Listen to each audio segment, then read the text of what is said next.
Sahabat Sehat RSUD Arjuenangun, saya Dr. Isyanto, spesialis anak, dokter spesialis anak yang berpraktek di RSUD Arjuenangun. Sahabat Sehat, untuk suatu proses penyakit infeksi bisa terjadi pada buah hati kita, maka sangat terkait sama 3 hal. Yang pertama, adanya kuman yang masuk ke dalam buah hati kita. Yang kedua, terkait sama sistem pertahanan tubuh dari buah hati kita. Yang ketiga, terkait sama lingkungan. Nah, kalau kita menilai dari 3 hal tadi, faktor lingkungan susah untuk kita lakukan manipulasi. Kalau sekarang lagi musim hujan, ya musim hujan, lagi musim kemarau, ya musim kemarau. Kita tidak bisa manipulasi. Begitu juga terkait sama aspek kuman atau virus atau bakteri, maka susah juga kita lakukan manipulasi karena di dalam kehidupan kita sehari-hari kuman ada dimanapun, ada di makanan kita, ada di tangan kita, ada di minuman kita, dan yang lain-lain.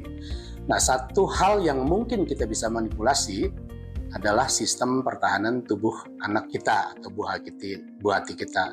Sistem pertahanan tubuh tadi ada 2, sistem pertahanan tubuh spesifik sama sistem pertahanan tubuh general.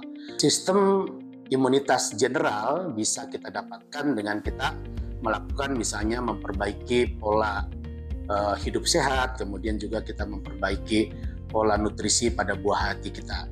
Sedangkan sistem imun spesifik bisa kita lakukan dengan proses yang kita sebut dengan imunisasi. Jadi imunisasi itu adalah proses spesifik untuk mendapatkan perlindungan spesifik terhadap kuman-kuman tertentu.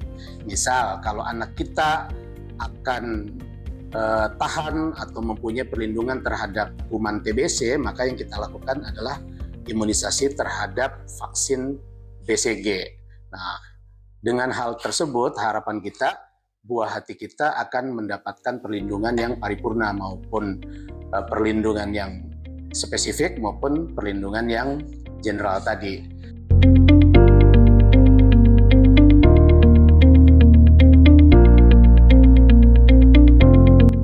Karena itu, mari sahabat sehat RSUD Arjuenangun bawa buah hati ke Poliklinik RSUD Arjuenangun karena kita udah mulai membuka pelayanan untuk imunisasi terhadap buah hati kita.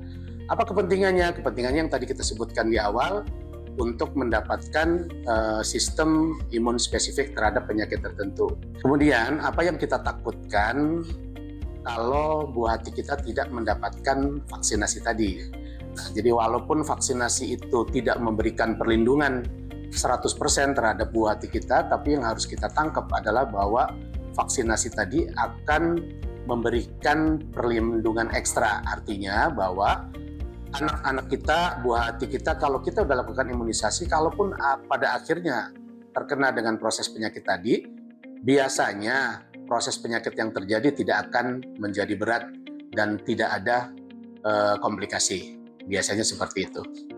Saya mau menginformasikan bahwa kita di Rumah Sakit Umum Daerah Arjuenangun sekarang kita akan mulai membuka pelayanan imunisasi untuk buah hati sobat sehat semua. Jadi harapan kita untuk sobat sehat yang mempunyai buah hati yang ingin memberikan imunisasi kepada buah hatinya, silakan datang ke RSUD Arjuenangun. Untuk Poliklinik Ilmu Kesehatan Anak, kita akan buka dari hari Senin sampai hari Jumat, mulai pukul jam 8 sampai jam 12. Kemudian selain kita melakukan pelayanan terhadap imunisasi, kita juga melakukan penilaian terhadap tumbuh kembang buah hati ayah dan bunda. Biasanya kita nilai terhadap aspek pertumbuhannya, yaitu berat badan, tinggi badan, sama lingkar kepala. Kemudian juga kita melakukan penilaian terhadap aspek perkembangan, seperti motorik kasar, motorik halus, personal sosial, maupun bahasanya. Jadi kalau misalnya buah hati dari ayah dan bunda ternyata ada problem terkait sama aspek pertumbuhan sama perkembangan, maka kita bisa lakukan deteksi secara dini sehingga kita bisa melakukan tata laksana yang adekuat untuk buah hati ayah dan bunda semuanya. Demikian informasi dari saya. Assalamualaikum warahmatullahi wabarakatuh.